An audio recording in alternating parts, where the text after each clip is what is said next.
Welcome to Damon Revenge Stories. Get ready for tales of sweet revenge.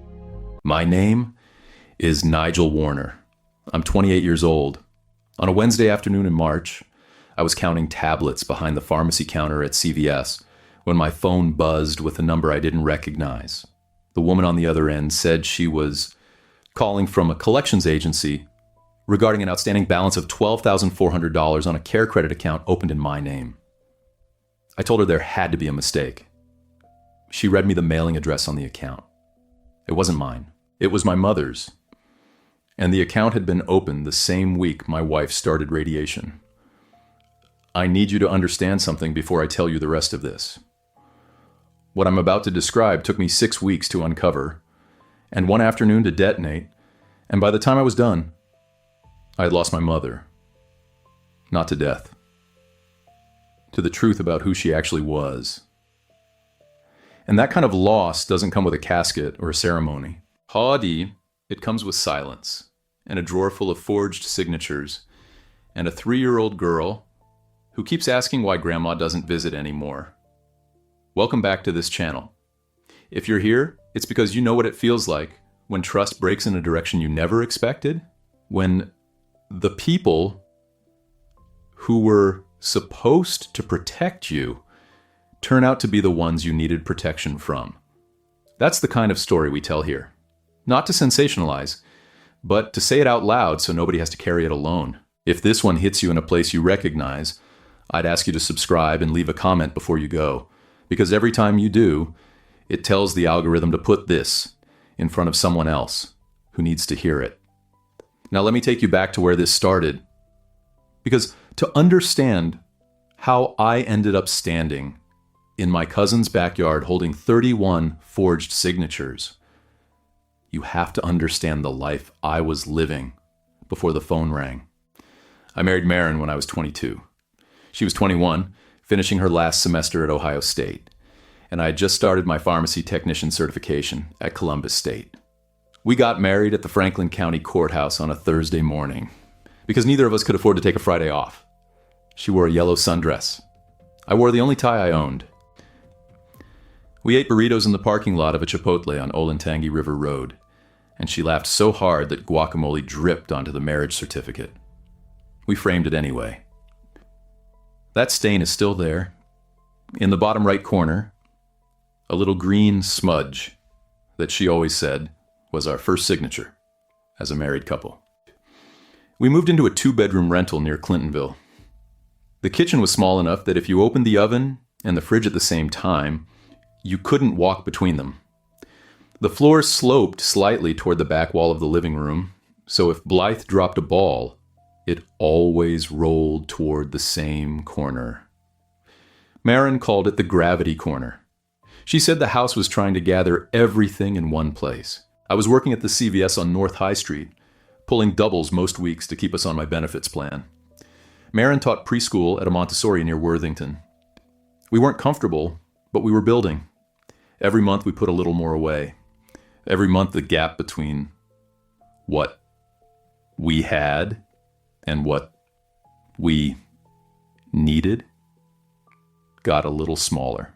Blythe was born when Maren was 24, and for about 14 months, we had the kind of life where you don't realize you're happy until later, until something comes along and shows you what unhappy looks like. Maren was diagnosed with cervical cancer 5 weeks after Blythe's first birthday, stage 2B. The oncologist at the James Cancer Hospital used the word aggressive 3 times in the first consultation. I remember because I was counting. The way you count when your mind can't hold the meaning of what's being said, so it holds the structure instead. My mother, Donna, stepped in immediately. She was an office manager at a dental practice in Westerville, and she understood insurance billing in a way I didn't. She said she'd handle the paperwork. She said I needed to focus on Maren and Blythe and my shifts. That the last thing I should be doing was sitting on hold with insurance companies for 3 hours at a stretch. She said she would take care of everything, and I let her. I was 25 years old. I was watching my wife disappear in increments. I was working 50-hour weeks to keep the health plan active. And when my mother said she would handle it, I felt the kind of relief that only comes when you're drowning and someone grabs your arm. I didn't ask questions. I didn't read the forms she brought to the hospital. I signed where she pointed, and I went back to the waiting room, and I held Marin's hand during infusions. And I changed Blythe's diapers in hospital bathrooms. And I thought my mother was the reason I was surviving. Marin died on a Tuesday in October. She was 26. Blythe was 2.5. The hospice nurse called me at 4:17 in the morning, and I drove to the facility in a shirt I'd slept in. And when I got there, the room was quiet in a way I had never experienced. A quiet that had weight to it, that pressed against your eardrums. I sat with her for 2 hours before I called anyone. The first person I called was my mother. After Marin died, the world reorganized itself into a series of tasks. Funeral arrangements, thank you cards, Blythe's daycare schedule, insurance claims, probate for the nothing we had. I moved through it the way you move through water, every gesture slower than it should be, every direction requiring more force than it should. My mother was there for all of it. She brought groceries. She picked up Blythe on Wednesdays. She sat at my kitchen table and organized files into folders and told me I was doing a good job. For 18 months after Marin's death, I believed I was slowly healing. I believed my mother was my anchor. I believed the worst thing that would ever happen to me had already happened. Then the phone rang. That first call from the collections agency, I handled it the way you handle a wrong number. I was polite. I told the woman there was clearly an error. She read me the account details, and when she got to the mailing address, something shifted in my chest before my brain caught up. The address was 4117 Westbrook Lane, my mother's house, the house I grew up in. I told myself it was identity theft. Someone had gotten both our information, maybe from a hospital database, maybe from a form that got mishandled. I even felt a flash of protectiveness toward my mother, the idea that someone was using her address too. I called her that night while Blythe was eating fish sticks at the table. I said, "Mom, I got a weird call today.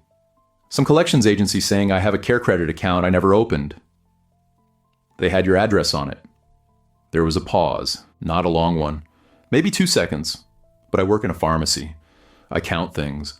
I measure intervals. 2 seconds of silence from a woman who always has an answer ready is not nothing. She said, "Oh, that's probably from Marin's treatment.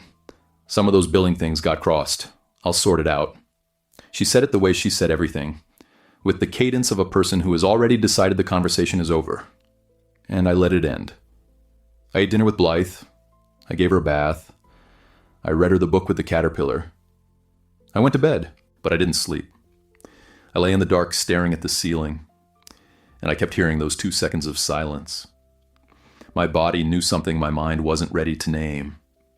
My jaw was clenched so tight by midnight that I could feel my molars grinding. My hands were restless. I kept picking up my phone and putting it back down. At one point I got up and stood in the kitchen in the dark and drank a glass of water and stared at the folder of Marin's medical paperwork my mother had organized, the one sitting on the shelf above the microwave, where it had been for over a year, and I felt something I couldn't identify. Not suspicion exactly, more like the feeling you get when you walk into a room and the furniture has been moved an inch to the left. Everything is where it should be. Nothing is where it was. The next morning I pulled my credit report. I did it from the pharmacy break room on my phone during a 15-minute lunch, sitting on an overturned milk crate next to the walk-in cooler. I used the free annual report site, typed in my social security number, and waited. What came back was a document that reorganized 2 years of my life. There were 4 accounts I had never opened. The care credit for $12,400, a second medical financing account through Prosper Healthcare Lending for $26,000, a third through a company I'd never heard of called Access One for $31,000, and a fourth, a personal line of credit through a regional bank for $24,600. Total, $94,000. Every single one listed my mother's phone number as the secondary contact. Every single one had been opened between 2023 and 2025. The first was dated the week Marin started radiation. I sat on that milk crate, and the break room compressed around me. The hum of the cooler got louder. The fluorescent light above me flickered the way it always did, but I noticed it for the first time. The tiny interruption in the light, the gap. My hands were shaking. Not dramatically. Not the way hands shake in movies. They shook the way a phone vibrates on a table. A steady low tremor that I could feel in my wrists, in my forearms, all the way up to my shoulders. I did not call my mother. For the first time in my adult life, when something went wrong, I did not call my mother. Instead, I called the oncology billing office at the James Cancer Hospital. I identified myself as the account holder. I asked about the authorization on file. The billing coordinator, a woman named Deborah, pulled up the record and told me that a Donna Warner had been listed as my authorized representative for all billing matters related to Marin Warner's treatment. She said there was a signed authorization form on file. She said the signature was mine. I asked her to fax me a copy. She said she could email it. I gave her my address, the one my mother didn't know about, the Gmail I'd set up after Marin died, because I needed something that was just mine. The form arrived 11 minutes later. I opened it on my phone in the pharmacy parking lot, sitting in my car with the engine off and the windows up. The signature on the form was my name, but it was not my handwriting. I am left-handed. I have been left-handed since I was 4 years old. My handwriting slants to the right in a way that is consistent across everything I've ever signed. A tilt that comes from the angle of a left hand pulling across the page. The signature on the authorization form slanted to the left. It was written by a right-handed person. My mother is right-handed. I sat in that car for a long time. The parking lot was half empty. A woman walked past pushing a stroller, and I watched her without seeing her. On the passenger seat visor, I noticed a laminated badge clipped to the fabric, Marin's hospital parking garage badge. It had been there since the last time she was well enough to drive herself to treatment. I'd never removed it. Her name was printed on it in block letters, and below the name was a barcode and the logo of the parking company, and the expiration date was 2 months after she died because we'd paid for the full quarter. I unclipped the badge and held it. It was light, thin plastic, warm from the sun through the windshield. I clipped it to my own sun visor, and I started the engine. I had somewhere to go. Over the next 2 weeks, I did something I had never done before. I used the skills from my job to investigate my own mother. As a pharmacy technician, I understand billing codes. I understand EOBs, explanation of benefit statements, the documents that insurance companies send after every claim. I understand CPT codes and diagnosis codes, and the way charges flow from provider to payer to patient. I had spent 3 years reading these documents for other people's medications. Now I was reading them for my dead wife's cancer treatment. I requested every EOB from Marin's insurance from the date of her first scan through the date of her death. They arrived in a manila envelope so thick it barely fit in my mailbox. I spread them across my kitchen table after Blythe was asleep, and I went through them one by one, matching each explanation of benefits to the corresponding charges on the fraudulent accounts. What I found disassembled something inside me. The first fraudulent account, the Care Credit, was opened on September 14th, 2023. Marin's first PET scan was September 18th, 2023. The account was opened 4 days before we even had the scan results. 4 days before we knew the stage. 4 days before the oncologist used the word aggressive 3 times. My mother opened a credit account in my name before we knew how bad it was. She wasn't responding to a crisis. She was anticipating one. I cross-referenced the dates obsessively. Each account opening corresponded not to a billing event, but to a treatment milestone, as if my mother had mapped out the trajectory of Marin's illness and opened financial instruments at each stage. Radiation, a new account. Surgery, consultation, a new account. Palliative transition, a new account. She wasn't helping us. She was building a financial architecture on top of my wife's dying body, and she was using my name as the foundation. I found something else in those EOBs. Most of Marin's treatment was covered by my insurance through CVS.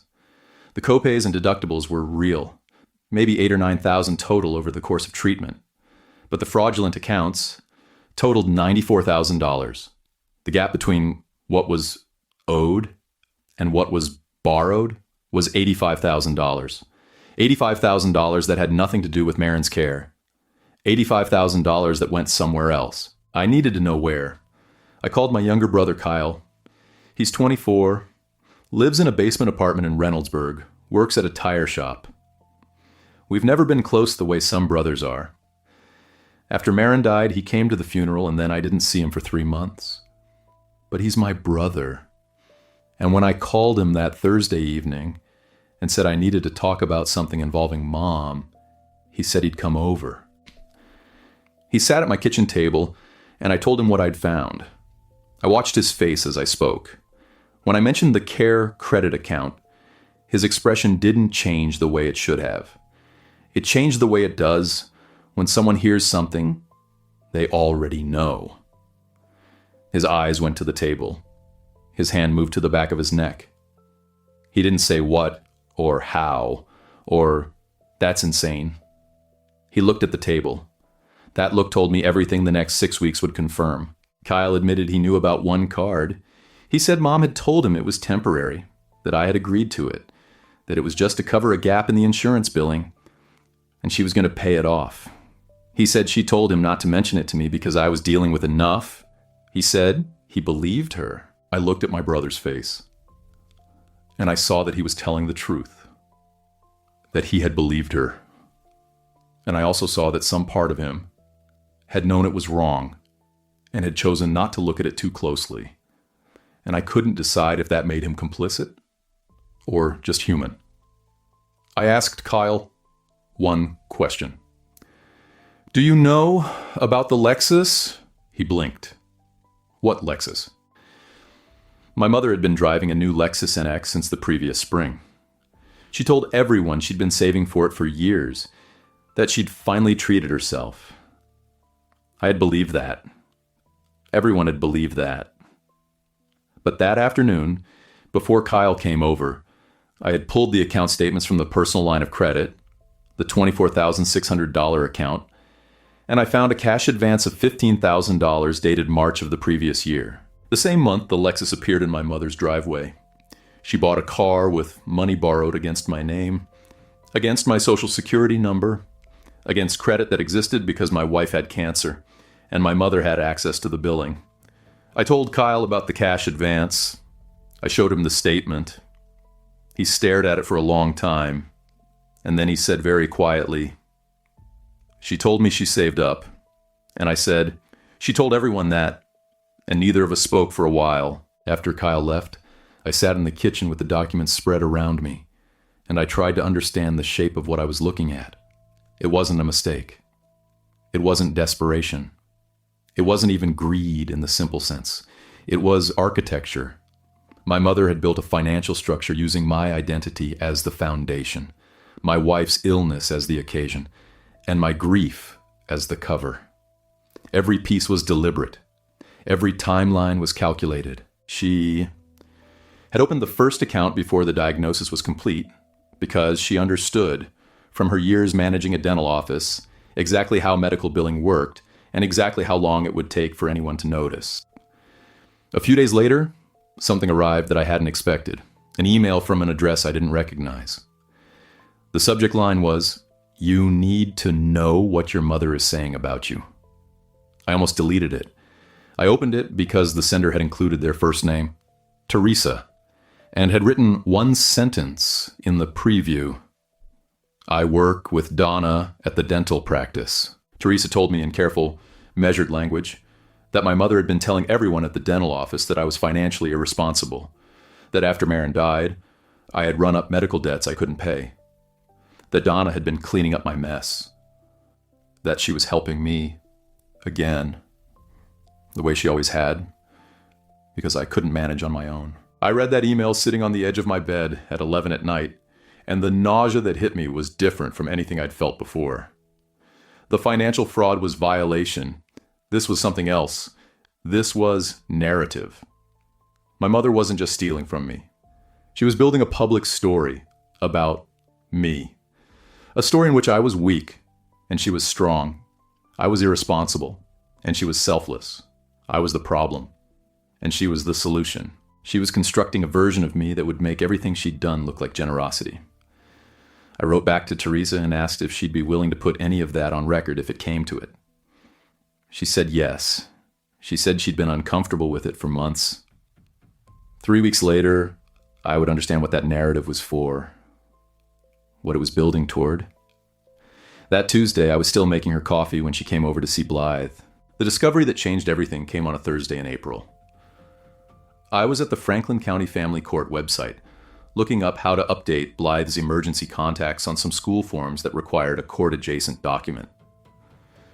I typed in my own name to find the guardianship records from when Maren died, the standard paperwork naming me as sole surviving parent. What came back was not what I expected. There was a filing I had never seen. A petition for temporary emergency guardianship of Blythe Maren Warner, filed by Donna Renee Warner. Attached to it was a notarized letter, prepared by a family court attorney in Delaware County, asserting that the petitioner had reason to believe the child's custodial parent was experiencing financial instability that could jeopardize the child's welfare. The filing was dated January of that year, 3 months before I found it. The court date was 40 days away. My mother was trying to take my daughter. I printed the filing at the library on East Broad Street because I didn't want it in my home printer's memory. I sat in the parking lot and read it twice, 3 times, 4 times. The language was clinical. The custodial parent has demonstrated a pattern of financial mismanagement. The petitioner has direct knowledge of outstanding debts in excess of $90,000. The petitioner is prepared to provide a stable home environment. She had used the debts she created in my name as evidence that I was unfit to raise my own child. She had stolen my identity, borrowed $94,000 against it, and then pointed to that debt as proof that I couldn't be trusted with Blythe. The theft and the narrative and the guardianship filing were not separate acts. They were one machine with 3 moving parts. I sat in that library parking lot and I said something out loud. I said it to the empty passenger seat. The seat where Maren used to sit, where her parking badge still hung from the visor. I said, she wasn't helping me grieve. She was waiting for me to collapse so she could take everything I had left. The words hung in the air of the car. And they were true. And they were terrible. And they were the last time I cried about any of this. Because after I said them, something in me shifted. A door closed. The part of me that was a grieving son dissolved. And what replaced it was something harder and quieter and more patient. I was done being hurt. I was ready to be thorough. If someone in your family has ever used your worst moment to position themselves as your savior, while they were the one holding the knife, you are not crazy. Tell me in the comments what finally made you see it. I called Aunt Paulette on a Sunday morning. Paulette is my mother's older sister, 61 years old, retired from the Columbus City Schools, where she'd been a guidance counselor for 30 years. She helped raise me and Kyle after my parents divorced when I was 9. She took us to school when my mother was working late. She made us lunches when my mother forgot. She was the steady one in the family, the one who showed up without being asked and left without being thanked. I called her because I needed someone who knew my mother the way only a sister can, who could tell me whether what I was seeing was real or whether grief and anger were making me see patterns that weren't there. I told her I had found some things. I told her I needed to talk in person. She came to my house that evening, after Blythe was in bed. She sat at my kitchen table and I placed the credit report in front of her.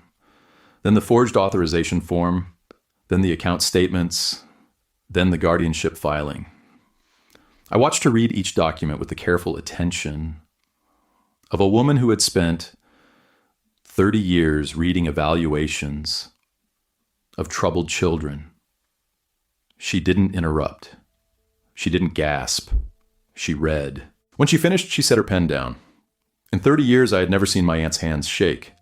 They were shaking now. She looked at me, and she said, "Nigel, I need to show you something. And I need you to understand that I have been carrying this alone for 4 years because I didn't have proof of the part that involved you. But I had proof of the rest." She went to her car and came back with a folder.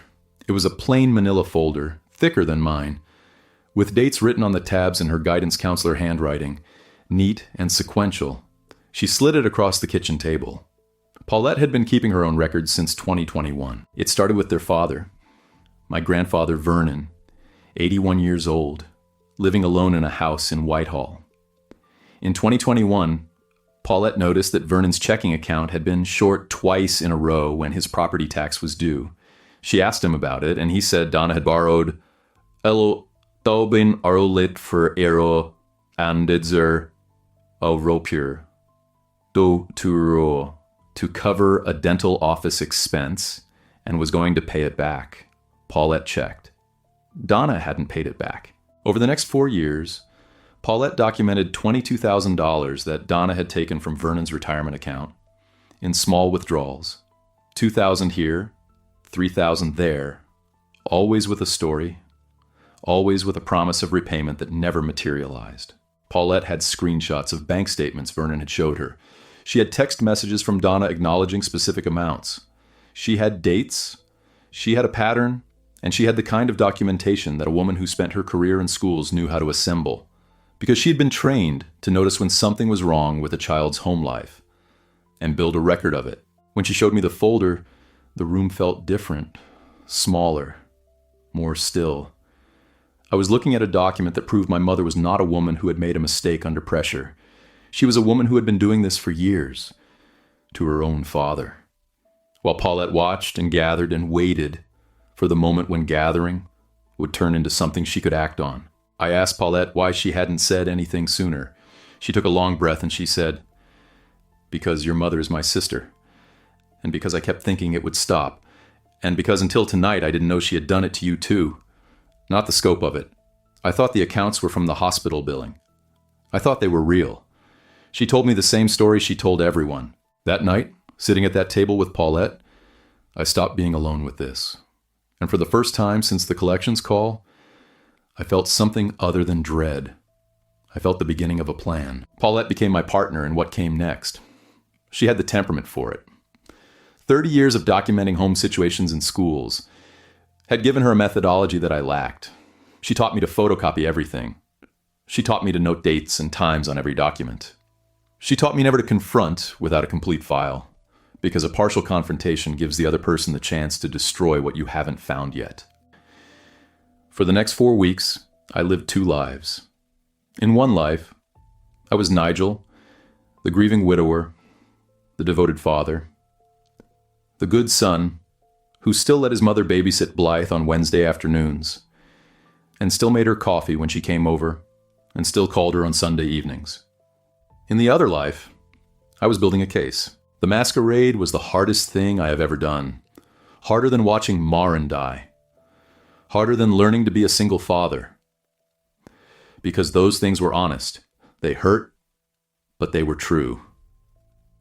The masquerade was a sustained performance in which I had to pretend that the woman sitting across from me at my kitchen table drinking coffee from the mug Marin had bought at a craft fair in German Village was still my mother. And she wasn't. She was the person who had forged my signature 31 times, who had stolen $94,000, who was trying to take my daughter, and I had to smile at her. There was a Wednesday when she came to watch Blythe, and I was in the kitchen making grilled cheese sandwiches. Blythe was on the floor with her blocks. My mother sat at the table and she said casually, the way you comment on the weather, I saw your old friend Jason at the grocery store. He said you'd been looking tired. Are you doing okay financially? Because you know I can always help. I stood at the stove with the spatula in my hand and my back to her, and I felt every muscle in my body contract. My jaw locked. The spatula handle creaked in my grip. She was probing. She was checking whether I had found anything, whether my behavior had changed, whether the narrative she'd been building, the financially irresponsible story, had any cracks. And I had to turn around and smile and say, I'm fine, Mom. Just tired. You know how it is with a 3-year-old. She smiled at Blythe. That smile was the same one she gave the billing office. There was a phone call I overheard 2 days later.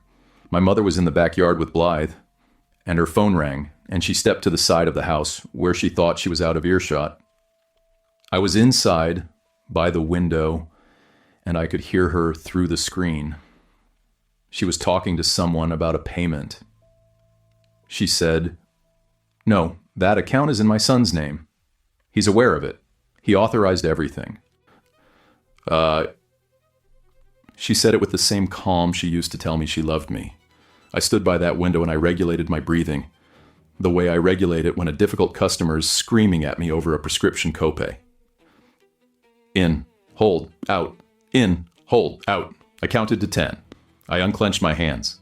I went back to the kitchen and I rinsed a glass that was already clean. The worst masquerade moment was not a conversation. It was physical. She came over on a Saturday morning, and Blythe ran to her, and my mother picked her up and held her and kissed her forehead and said, "Grandma loves you more than anything in the whole wide world." Yes, Sirs boy. And I watched that. And I knew that this woman had filed a petition to take Blythe from me. And I watched her hold my daughter, and I had to let it happen because the folder wasn't complete yet, and the court date was still 3 weeks away. And if I confronted her now, she would destroy what she could reach and deny what she couldn't. And I would be standing in a courtroom with half a case. Paulette called me that night. I could barely speak. She listened to the silence, and then she said, "Not yet, Nigel. We need 2 more weeks. 2 more documents. I know what it's costing you. Hold on." I held on. But the cost was physical. I lost 7 pounds in 4 weeks. My pharmacist colleague asked if I was sick. My sleep was fragmented, 2 or 3 hours at a time. And when I slept, I had dreams where I was in a house, with doors that opened onto more doors. And none of them led outside. I developed a habit of clenching my right fist without realizing it. And one morning I found 4 crescent-shaped marks in my palm from my own fingernails. Every day during those 4 weeks I drove to and from the pharmacy.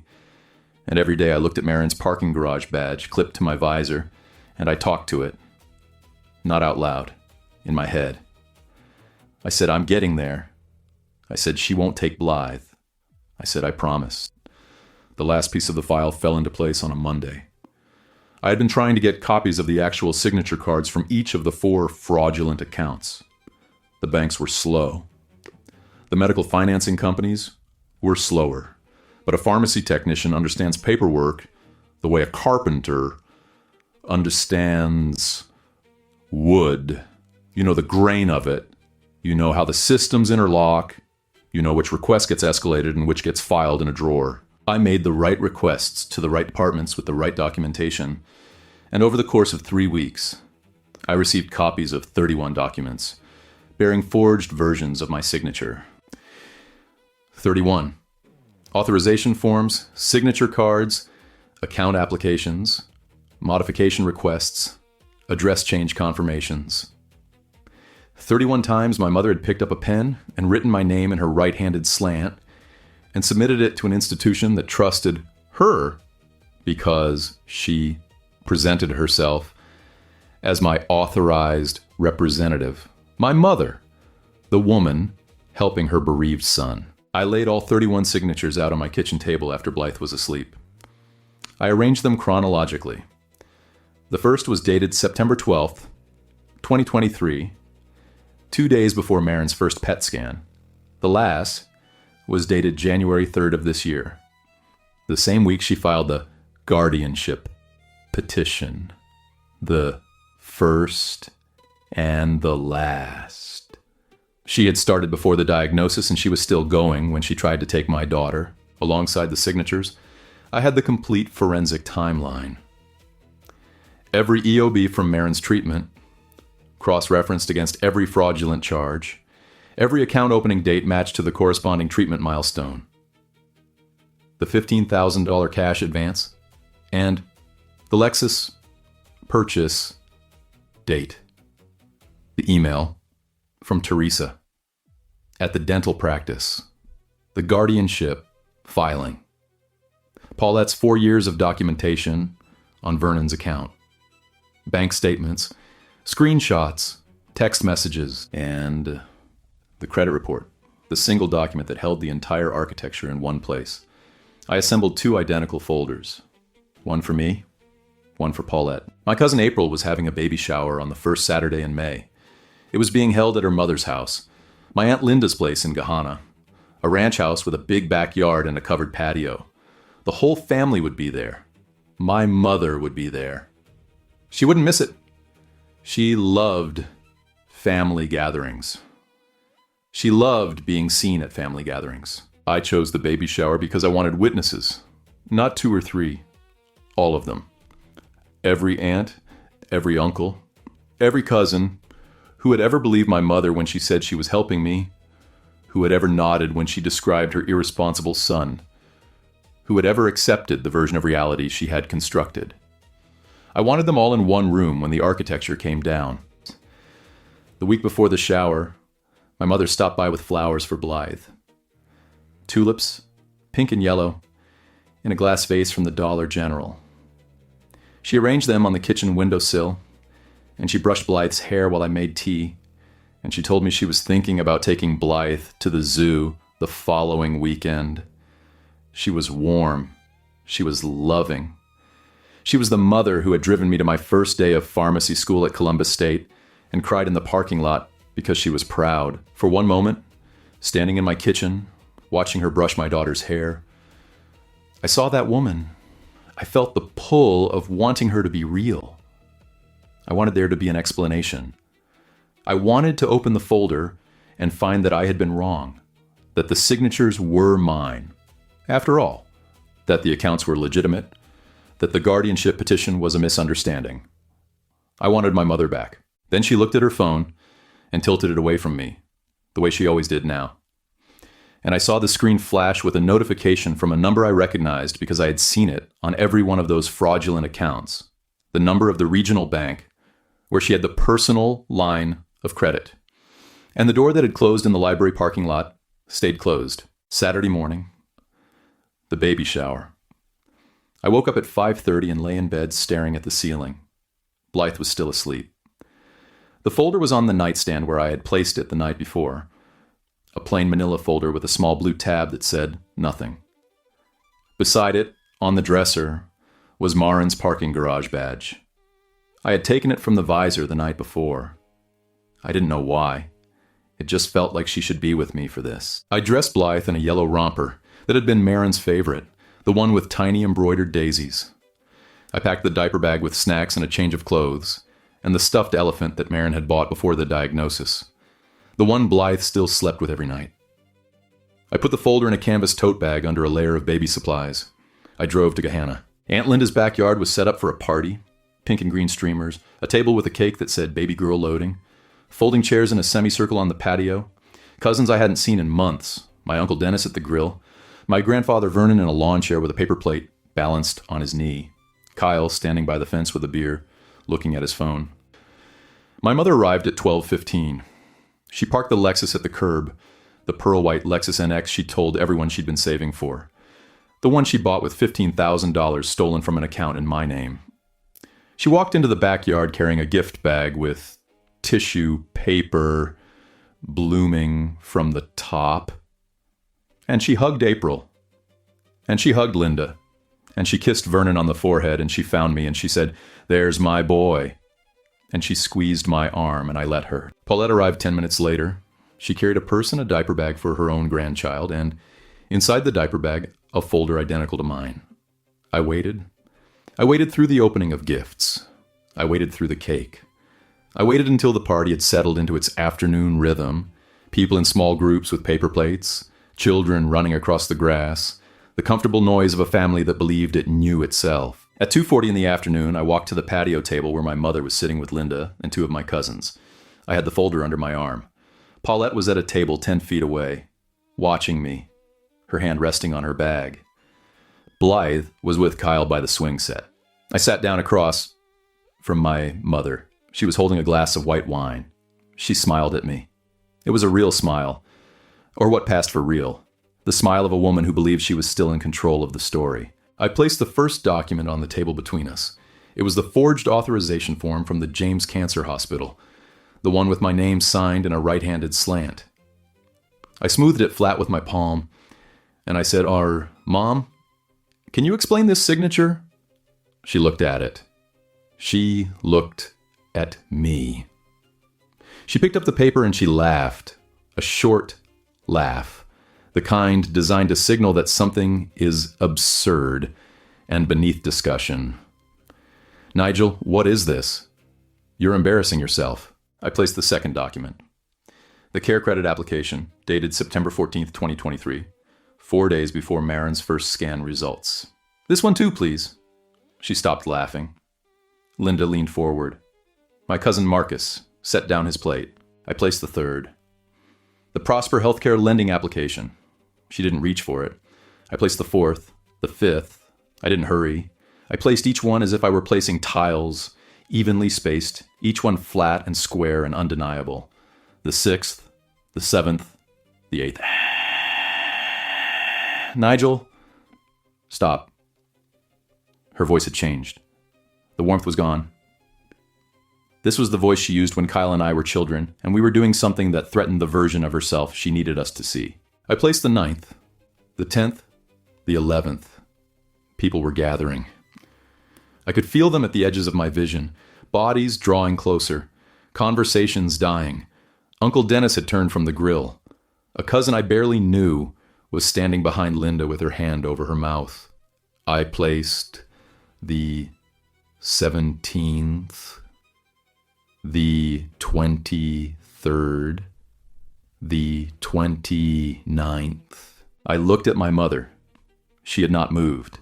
Her wine glass was still in her hand, but it was tilted at an angle that meant she had forgotten she was holding it. Her face was performing several things at once. Indignation, confusion, authority, and beneath all of them, the first visible crack in the structure, I placed the 30th signature. And the 31st. And then I placed the credit report beside them, the document that showed $94,000 in my name. And I said, every one of these was opened using my social security number. Everyone lists your phone number as secondary contact. Everyone was opened during or after Marin's treatment. I didn't authorize any of them. I didn't sign any of them. You did. The backyard was silent, not the silence of a pause in conversation. The silence of a system failure, of 25 people simultaneously processing information that doesn't fit the architecture they've been living inside. My mother set down her wine glass. When she spoke, her voice had reconfigured into something I recognized from childhood. The voice of a woman constructing a defense in real time. This is insane. Those were for Marin's treatment. You knew about them. You were so overwhelmed you asked me to handle everything. I was trying to help you. I didn't raise my voice. I said, Marin's treatment was covered by my insurance. The total out of pocket was around $9,000. You opened $94,000 in accounts. Where did the other $85,000 go? She opened her mouth and closed it. Her eyes moved across the faces around her, looking for an ally, looking for someone who would say this was a misunderstanding, that Nigel was confused, that grief had made him irrational. No one spoke. And this, I said, and I placed the bank statement showing the $15,000 cash advance. This was taken as a cash advance in March of last year. The Lexus was purchased in March of last year. You told everyone you'd been saving. Her eyes went to the curb where the Lexus was parked, visible from the patio. white and gleaming, and paid for with my name and my dead wife's illness. Kyle had walked over from the swing set. He was standing behind me. I heard him breathe in sharply when he saw the bank statement. He said very quietly, "You told me you saved up for that car." My mother said, "Kyle, this is between me and Nigel. This doesn't concern you." And the speed with which she tried to isolate the conversation, to prevent it from expanding, told everyone watching exactly what they needed to know about how she operated. Compartmentalize, isolate, control the narrative. Don't let the different audiences compare notes. I said, "It concerns everyone here because you weren't just borrowing in my name." Paulette stood up. She walked to the table and she opened her folder, and the color left my mother's face the way water leaves a glass when you tip it, all at once, completely. Paulette laid out her documentation, 4 years of records, the withdrawals from Vernon's retirement account, the text messages acknowledging specific amounts, the bank statements showing the money leaving and never coming back. $22,000 from an 81-year-old man's retirement. Vernon was sitting 12 feet away. He had been watching in silence, his paper plate forgotten on his knee. When Paulette mentioned his name and the amount, he looked at Donna, and his face did something I had never seen an 81-year-old face do. It aged.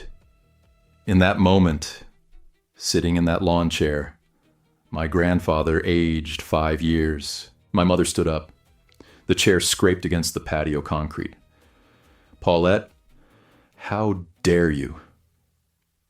How dare you go through Dad's things and make this about, this is not what it looks like. This is family business. And you are twisting it into something it isn't. I was going to pay it all back. All of it. Every cent." Paulette did not raise her voice. She said, "Donna, I have 4 years of text messages where you say exactly that. Not 1 cent has been returned." My mother looked at the faces around her. Aunt Linda had moved away from the table. Marcus had his arms crossed. Dennis had turned off the grill. The woman who had walked into this backyard an hour ago, with a gift bag and a smile and a pearl-white Lexus, was standing in a circle of silence that was tightening around her like a fist. I had one more document. I had saved it for last because it was the one that would remove every defense she had left. I placed the guardianship petition on the table, the family court filing, the notarized letter, the attorney's language about my financial instability. "You filed this 3 months ago," I said. "A petition for temporary emergency guardianship of my daughter, based on the debt that you created, in my name, without my knowledge." The backyard sound came back, but wrong. Someone gasped. Someone said, "Oh my God," under their breath. Kyle stepped forward and picked up the guardianship document and read it, and his hands were shaking, and he looked at our mother, and he said, "You were going to take Blythe." My mother said, "That was a precaution, in case something happened to Nigel. It was to protect Blythe. Everything I did was to protect this family." I said, "You forged my signature 31 times. You stole $94,000. You took $22,000 from your own father. You told your coworkers I was irresponsible. You built a legal case to take my daughter using debt you created. Which part of that was protection?" She didn't answer. For the first time in my life, I watched my mother run out of words, not out of arguments. Out of words, the mechanism that had always produced an explanation, a deflection, a reframing, a counteraccusation. That mechanism stopped. She stood in the middle of a baby shower with streamers and cake crumbs and a table covered in forged signatures, and she had nothing left. She picked up her purse. She walked across the grass toward the gate. Nobody stopped her. Nobody followed. She got in the Lexus and she pulled away from the curb, and the sound of the engine faded, and the backyard was still. The first person to move was Vernon. He stood up from his lawn chair, slowly, the way 81-year-old men stand, and he walked to Paulette, and he put his hand on her shoulder, and he said, "How long have you known?" And Paulette said, "Too long, Daddy. I'm sorry." April's baby shower resumed eventually.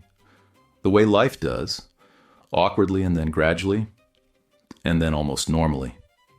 But the axis of the family had shifted. I could see it in the way people looked at each other, the recalibrations happening behind their eyes, every interaction with Donna being re-examined, every favor she'd done being weighed against what they now knew she was capable of. I went home that afternoon and put Blythe to bed early.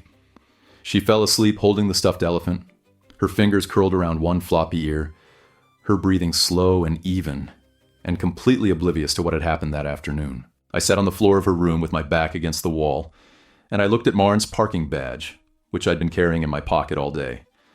And I held it, and I felt the exhaustion of a man who has been performing normalcy for 6 weeks while building a case against his own mother. The aftermath was structural. Kyle stopped speaking to Donna. I didn't ask him to. He made that decision on his own, in the backyard, when he read the guardianship petition. He came to my house the following week, and he sat at the kitchen table, the same table where this whole investigation had been built. And he said, I should have asked more questions. About the card, about the car, about all of it. I told him he wasn't responsible for what our mother did. He said, I know, but I was responsible for what I didn't look at.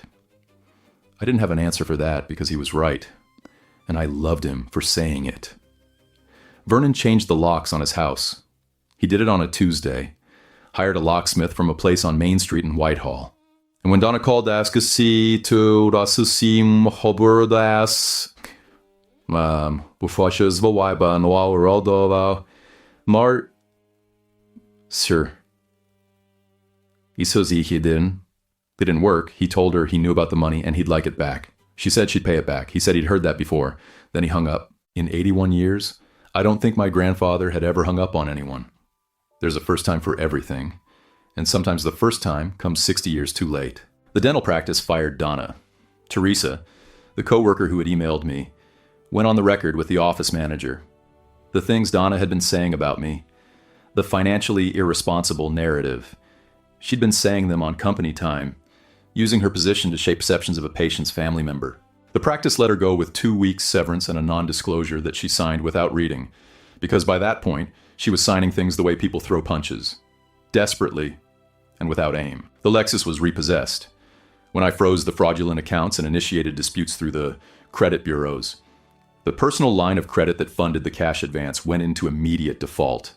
The financing company came for the car on a Thursday morning. I know this because Kyle told me, who heard it from a cousin, who heard it from someone who saw it happen in the parking lot of the motel off I-71, where Donna had been staying since the baby shower because no one in the family would take her in. She called me 11 times that first night.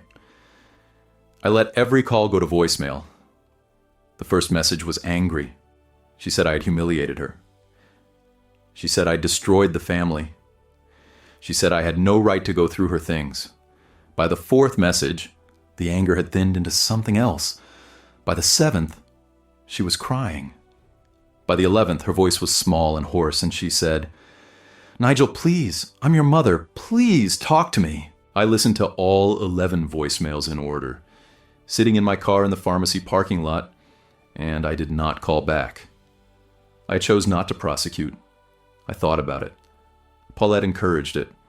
A detective I spoke to at the Columbus Division of Police said I had more than enough for a felony identity theft charge. But prosecution would mean a trial, and a trial would mean Blythe growing up with a grandmother in prison, and Blythe had already lost enough. Instead, I filed an FTC identity theft affidavit. I disputed every fraudulent account through all 3 credit bureaus. I submitted a comprehensive forensic timeline, the same one built on my kitchen table with EOBs and billing codes, and the skills of a pharmacy technician who understood how charges flow through systems. The bureaus and the collection agencies redirected the full $94,000 in liability to Donna personally. The system did the work. The system was thorough. The system did not care about her explanations. I also withdrew the guardianship petition she had filed. I submitted my forensic documentation to family court, and the judge reviewed Paulette's records alongside mine and flagged Donna for potential elder financial abuse based on the pattern of withdrawals from Vernon's retirement account. The judge did not use the word fraud from the bench, but the referral to Adult Protective Services said everything the word would have said. The quiet ending of this is not triumph. I need you to understand that. I did not feel victorious standing in that backyard. I did not feel victorious when the Lexus was repossessed, or when the accounts were redirected, or when the guardianship petition was dismissed. I felt empty in a way that was different from grief, but lived in the same place. 3 months have passed since the baby shower. It's August now. Columbus is humid in a way that makes the air feel like fabric, and Blythe has started saying full sentences, stringing words together with the confidence of a person who has just discovered that language is a tool you can use to get what you want. She says things like, "Daddy, more crackers, please," and "I want the purple one." And sometimes, when she's tired, she says, "Where'd Mama go?" I sit on the floor of her room every night after she falls asleep. It's a habit I started during the masquerade, and I haven't stopped. The room is small. The carpet is beige. The nightlight casts an orange glow across the ceiling.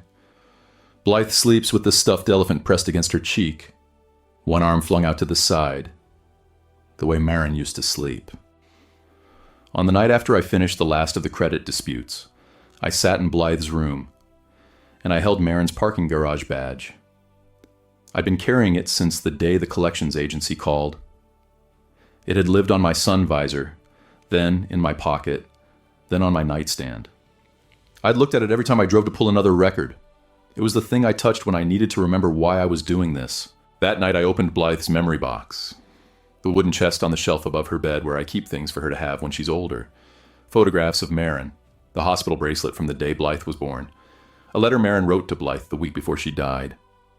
I unclipped the parking badge, and I set it inside the box, next to the stuffed elephant's twin, the one we bought as a backup that Blythe never needed. I closed the lid. The badge no longer represented the worst chapter. It represented the moment I started protecting what Marin left me. I still work at the CVS on North High Street. I still count tablets and verify prescriptions and explain insurance copays to frustrated customers. I still pick up Blythe from daycare at 5:30 and make her dinner and read her the book with the caterpillar.